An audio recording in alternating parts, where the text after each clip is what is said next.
चलिए बात कर लेते हैं अगली खबर की। नेपालनगर विधानसभा बुरहानपुर जिले की आदिवासी बहुल्य सीट है। यहाँ से रतिलाल चिलात्री जनपद अध्यक्ष रह चुके, लंबे समय से भाजपा के जिला महामंत्री हैं। वहीं उनकी आदिवासियों पर गहरी पकड़ है। हजारों आदिवासियों को नशा मुक्त कर उन्होंने सराहनीय कार्य किया है। चिलात्रे जो कि भाजपा से टिकट के दावेदार थे, लेकिन उनको टिकट न देते हुए मंजू दादू पर भारतीय जनता पार्टी ने अपना विश्वास व्यक्त किया। अब रतिलाल जी भाजपा से बागी होकर निर्दलीय चुनाव लड़ रहे हैं। आइए उनके मन में क्या कुछ चल रहा है उन्हीं से जानते हैं। रतिलाल जी, हमारे इस कार्यक्रम में आपका स्वागत है। आप भाजपा से टिकट के दावेदार थे जी, और आपको टिकट नहीं मिला।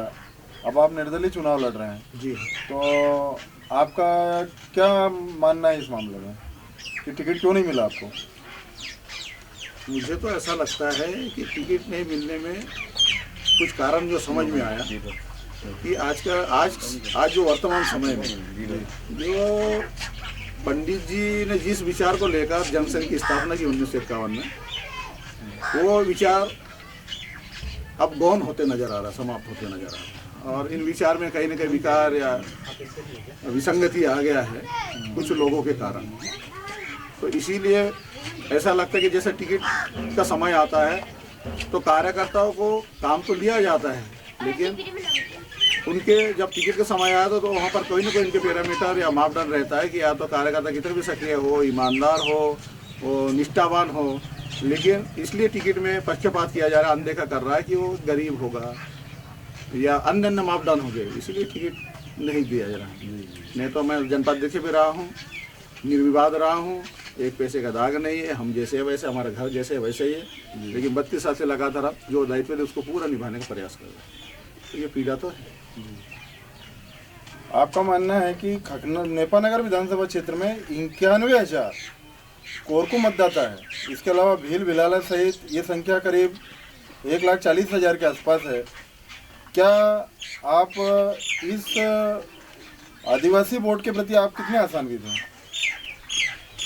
पूर्ण आशान्वित हूँ मैं, पूर्ण विश्वास है।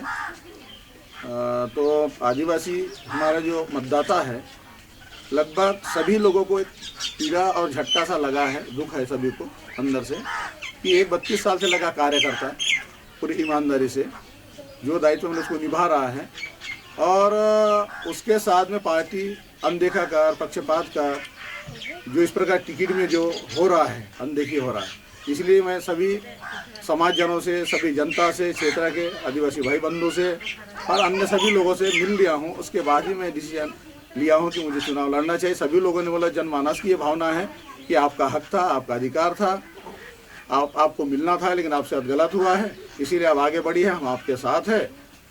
और उसी भरोसा और विश्वास को लेकर, उनकी भावना को देखकर मैंने इस नामांकन में दाखिल किया है। पूर्ण विश्वास है मुझे कि जो मैं नहीं कहता हूँ, जनसंघ के हमारे संस्थापक जो है पंडित दीनदयाल उपाध्याय जी का वाक्य मैं आपके माध्यम से सबको बताना चाहूँगा। उन्हीं की वाक्य है पंडित जी की कि कोई बुरा प्रत्याशी केवल इसलिए हमारा मत प्राप्त करने का दावा नहीं कर सकता कि वो किसी अच्छे दल से खड़ा है, किसी अच्छे दल से खड़ा है। जरूर इसमें प्रत्याशी बनाते टाइम किसी अच्छे कार्यकर्ता से पक्षपात किया गया, अनदेखा किया होगा, अतः ये कहीं ना कहीं उस टाइम टिकट देने वाले ने गलती किया और इस गलती को सुधारना मतदाता का कर्तव्य है, और मैं उन्हीं के भरोसे में दाखिल किया। तो क्या आपका मानना है कि भाजपा अपने पुराने सैद्धांतिक और नैतिक मूल्यों से भटक गई है? बिल्कुल लगता है ऐसा। हमारे साथ में जो व्यवहार हो रहा है ईमानदार कार्यकर्ताओं के साथ में हो रहा है, तो कहीं ना कहीं ऐसा लगता है कि अब दिशा भटक रहा है, क्योंकि इससे ऐसा भी लगता है कि यहाँ पर योग्य लोग पार्टी में हैं, उसके बावजूद यहाँ पर देखा जाए तो आज 15 दिन पहले कांग्रेस का व्यक्ति यहाँ पर आकर के सदस्य ले लेता है, वो उस पार्टी का सक्रिय सदस्य भी नहीं होता, उसका नाम भी सूची में नहीं होता है पार्टी की रीति नीति अनुसार। क्योंकि 2016 में मैंने स्वयं पूरे जिले का सक्रिय सदस्य की सूची बना, मैं प्रभारी था जिले का, और उस सूची में सक्रिय सदस्य 300 रुपये का रसीद फटता है, उसका नाम होता है, वही मंडलाध्यक्ष बनने का बन सकता है, जिलाध्यक्ष बन सकता है, और अन्य पदों के लिए उसको सक्रिय सदस्य देना पड़ता है। मैं सक्रिय सदस्य इतने साल से हूँ, वो मायना रखता है एक संगठन के लिए। लेकिन आज तो 2 दिन में आया, 5 दिन में आज ज्वाइन करो, कल टिकट ले जाओ। तो जो सक्रिय सदस्य ने उनको टिकट मिल रहा, तो ऐसा लगता है कि ये बीजेपी में कांग्रेसीकरण हो रहा है। तो ये विचार कहाँ बचा थे, पार्टी कहाँ बच रहे। तो हमारे जैसे को जो बाहर से इंसान घर में जा रहा है, चूल्हा तक जा रहा है, गद्दी तक बैठा, हमारे जैसे को बाहर होना पड़ा अपने घर में। ये विषय है। वर्तमान विधायक सुमित्रा काजडेकर के कार्यकाल को आप किस रूप में देखते हैं? ठीक रहा, अच्छा रहा। अच्छा, हम तो कहते अगर उन्हीं को भी टिकट जीते हुए 26,000 जीते, अगर उनको भी रहता तो कोई पीड़ा नहीं था। लेकिन एक जीते हुए विधायक का टिकट काटना, और हम भी दौड़ में थे, उनके टिकट काटने के बाद में हमारा नाम अच्छा चल रहा था, उनके बाद हम ऐसा लगता है कि आपका होने में है। तो फिर जीते हुए का टिकट काटना और एक हारी भी को देना और हमारा नाम एकदम से उड़ जाना, तो ये ठीक नहीं है। वर्तमान प्रत्याशी मंजू दादू के पिता इस क्षेत्र के लोकप्रिय नेता स्वर्गीय राजेंद्र जी दादू के साथ आपने कार्य किया है। जी आप राजेंद्र दादू के साथ जुड़ करके और आज मंजू दादू के प्रति आपकी क्या राय है? देखो, मंजू दादू के प्रति कुछ नहीं, पार्टी ने उनको टिकट दिया है, जी, उनको ढेर सारी शुभकामनाएं, बधाई। वह संगठन शक्ति उनके साथ है। रेहावत राजेंद्र दादू हमारे आदर्श थे, आदर्श रहेंगे, प्रेरणा स्रोत है। उन्होंने राजनीति में मुझे लेकर आए थे कि अच्छे लोगों की आवश्यकता, राजनीति क्षेत्र में भी अच्छे लोगों की आवश्यकता है। ये भी सेवा का माध्यम है। उनके विचार अच्छे थे, विचार मिलते थे, इसलिए राजनीति में हम आए और कदम से कदम मिलाकर इस क्षेत्र के विकास में, ये पूरा कांग्रेस माइंड था। हमारे जो गांव है, जो आदिवासी क्षेत्र के पूरा जिला, हम नेपा नगर का भी इतिहास में जीते नहीं थे, लेकिन उनके साथ में हम लोगों ने रात दिन मेहनत करके रात के 2-2 बजे तक घूम करके नेपा नगर को आज़ादी के बाद पहले बार नगर पालिका बनाया। ये जनपद जो पंचायत खकनार है आदिवासी, ये कभी 2005 के पहले हमेशा 12 सदस्य हमारे होते हैं, तो कभी 13 कांग्रेस के होते, कभी 13 हमारे, तो कभी 12 उनके होते थे।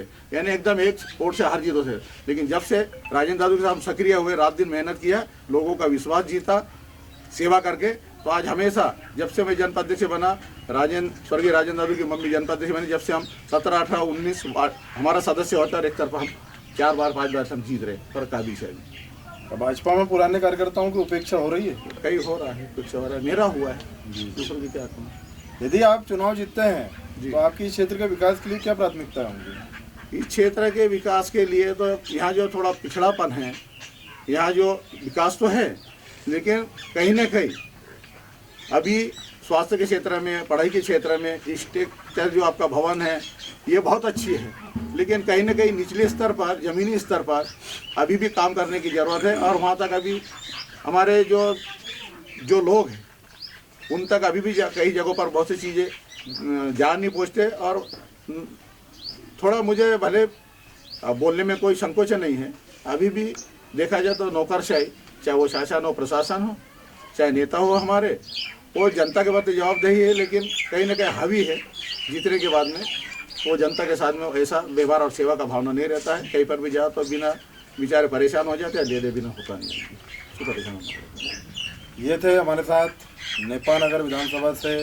भाजपा से बागी होकर चुनाव लड़ रहे हैं श्री रतिलाल जी चिलात्रे, जो कहीं ना कहीं दुखी भी हैं और पिछले 32 सालों से जो उन्होंने भाजपा में रहकर संगठन के लिए सेवा की है, वर्तमान में जिला महामंत्री हैं संगठन में, इस क्षेत्र से जनपद अध्यक्ष भी रह चुके हैं और उनको भरोसा ही नहीं, पूरा विश्वास भी है कि आज 1 लाख से ऊपर जो आदिवासी वोट है वही उनकी ताकत है और वही उनको जिता करके विधानसभा में भेजेगी।